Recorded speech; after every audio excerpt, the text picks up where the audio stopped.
BJP वाले अभी भी समझ रहे हैं कि तेल वाली लालटेन है, ये एलईडी बल्ब वाली लालटेन है।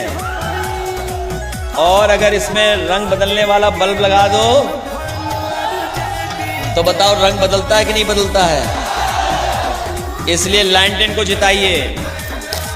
जिताओगे आप लोग?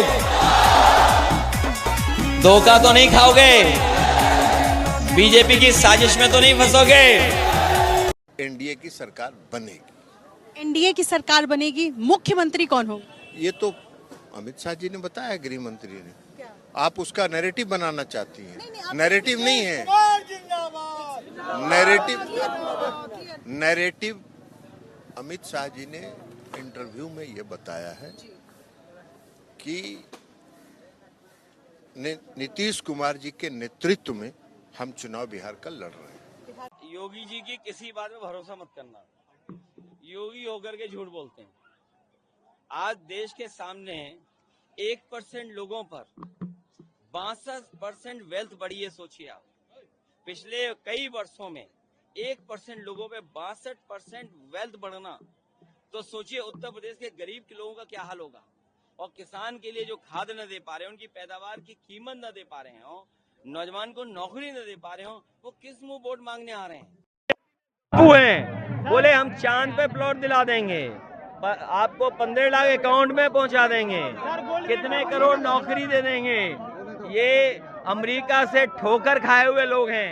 अमेरिका इन्हें डरा रहा है, इसलिए चुनाव में इनके नाकामी पर बहस न हो, इसलिए ये इस तरह की लैंग्वेज कर रहे हैं। इस बीजेपी में बड़े बड़े गप्पू हैं और उनके चप्पू हैं हमारे। उन्होंने गांधी जी के 3 बंदरों से तुलना करी और कहा कि तो वहाँ तो 2 ही हैं, वहाँ तो 2 ही होंगे ना, एक गप्पू और बाकी चंपू। रघुनाथपुर की जनता से क्या? गप्पू और चंपू से बिहार बचाओ।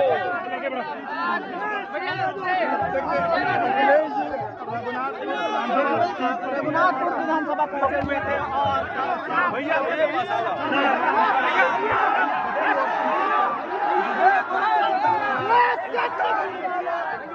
राहुल गांधी पागल है और उनका बात मत करिए। जो भी मुंह में आते हैं वही बोलते हैं।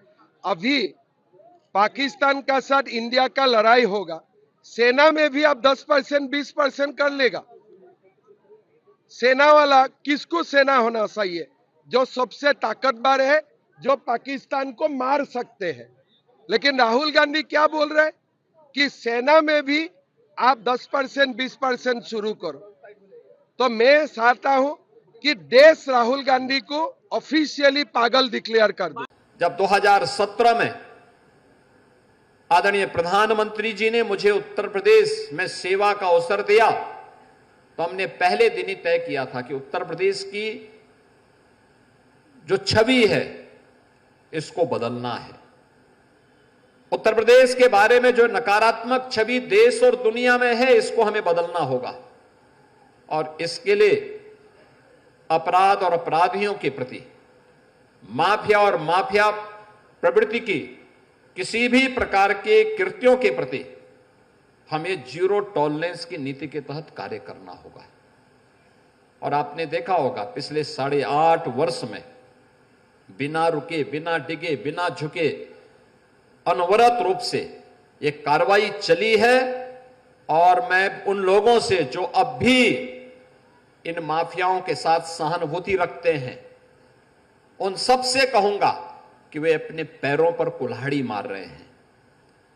अपने संगठन, अपनी संस्थाओं की अपूर्णीय क्षति कर रहे हैं।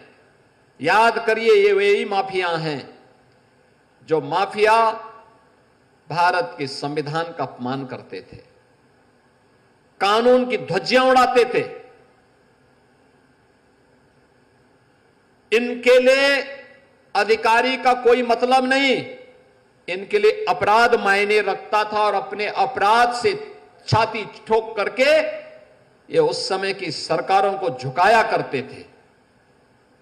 और उस समय के सत्ताधारी दल भी इनके सामने नतमस्तक होकर के घुटना टेकने के लिए इन अपराधियों के सामने किस प्रकार से गिड़गिड़ाया करते थे, आपने देखा होगा लगातार पूरे प्रदेश के अंदर, पूरा पश्चिम, कहीं भी आप जाइए, मध्य में, बुंदेलखंड में, हर जगह ये माफिया हावी थे।